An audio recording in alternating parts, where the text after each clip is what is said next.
Hi every one. 37 week cross பண்ணும்போது baby நல்லா இருக்கா இல்லையா அப்படின்னு செக் பண்ற ஒரு டெஸ்ட் தான் நான் ஸ்ட்ரெஸ் டெஸ்ட். இந்த டெஸ்ட்ல நம்ம என்ன பண்ணுவோம் அப்படின்னு பாத்தீங்கன்னா, மதரோட அப்டமன் மேல ஹார்ட் பீட் எங்க இருக்குன்னு கரெக்டா நம்ம கண்டுபிடிச்சிட்டு பேபியோட ஹார்ட் வந்து ஒரு கிராஃப் போடுவோம். ஸோ அதுக்கு பேர் தான் நான் ஸ்ட்ரெஸ் டெஸ்ட். இதே வந்து நம்ம லேபர் பெயின் வந்த பிறகு போட்டோம்னா அதுக்கு பேர் வந்து கார்டியோ டோகோகிராஃபி. ஸோ கண்ட்ராக்ஷன் இருக்கும்போது போனால் அது பேர் கார்டியோ டோகோகிராஃபி. இந்த டெஸ்ட்ல வந்து பேபியோட ஹார்ட் பீட் வந்து நார்மலி 110லேருந்து 160 வரைக்கும் இருக்கும். 110க்கு கம்மியாக போகும்போது பிரடிகார்டியா அப்படின்னு சொல்லுவோம். 160க்கு மேலே போகும்போது டக்கிகார்டியான்னு சொல்லுவோம்.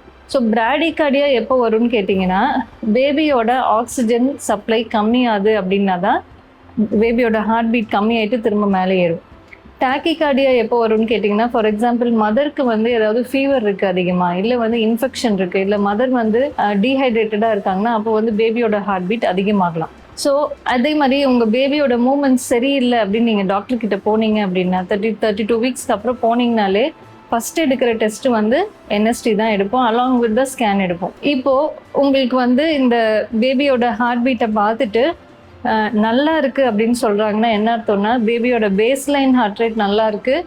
அண்ட் அதே மாதிரி அந்த பேஸ்லைன்லேருந்து 15 பீட்ஸ் மேலே ஏறி இறங்கிச்சுன்னா அது ஆக்சிலரேஷன் சொல்லுவோம். ஸோ ஒரு மூமெண்ட் போதோ இல்லை பேபி கிக் பண்ணும் போதோ இந்த மாதிரி ஆக்சிலரேஷன் ஏறி இறங்கும். So this is normal. இதே வந்து இந்த பேஸ்லைன்லேருந்து ஹார்ட் பீட் 15 பீட்ஸ் குறைஞ்சு மேலே ஏறினா அது பேர் டீசிலரேஷன் சொல்லுவோம். டீசிலரேஷன் வந்துச்சுனாலே பேபி வந்து யூஸ்வலி ஆக்சிஜன் சப்ளை கம்மியாக இருக்கிற பேபிக்கு தான் இந்த மாதிரி டீசிலரேஷன் வரும். ஸோ இந்த டீசிலரேஷன் வந்து நம்ம அக்யூட்டாக பிரிக்கலாம், இல்லை க்ரானிக் ஹைபாக்சியான்னு பிரிக்கலாம். அக்யூட்னா என்னென்னா, ஃபார் எக்ஸாம்பிள் இப்போ பேபி உள்ளே இருக்குது, மதருக்கு எதாவது ஹெவி ப்ளீடிங் ஆயிடுது, இல்லை வந்து அந்த தொப்புள் கொடி வந்து கீழே இறங்கிடுது, ஹெட்டு வராமல் வந்து தொப்புள் கொடி கீழே இறங்கிடுது, இல்லை வந்து அந்த நஞ்சு கொடி வந்து உள்ளேயே பிரிஞ்சிடுது அப்ரப்ஷியோ பிளசண்டா, இல்லை ஆல்ரெடி சிசேரியன் பண்ண பேஷண்ட்க்கு சிவியர் பெயின் இருக்கு அண்ட் அந்த தையல் போட்ட இடம் யூட்ரஸ்ல பிரிஞ்சிடுது, யூட்ரைன் ரப்சர்.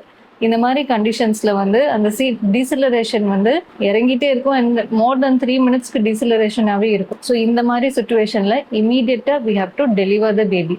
இது வந்து அக்யூட். அதே கிரானிக் ஹைபாக்சியா எப்போ வரும்னு கேட்டிங்கன்னா, ஃபார் எக்ஸாம்பிள் இப்போ ஒரு பேஷண்ட் வந்து லேபர் பெயின்ல இருக்காங்க.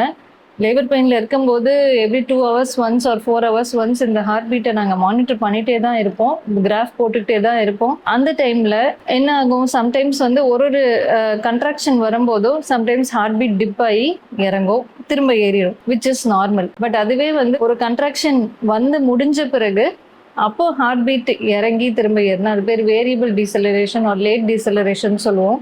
இந்த மாதிரி சுச்சுவேஷனுமே வந்து ஆக்சுவலி இட்ஸ் வெரி ரிஸ்கி.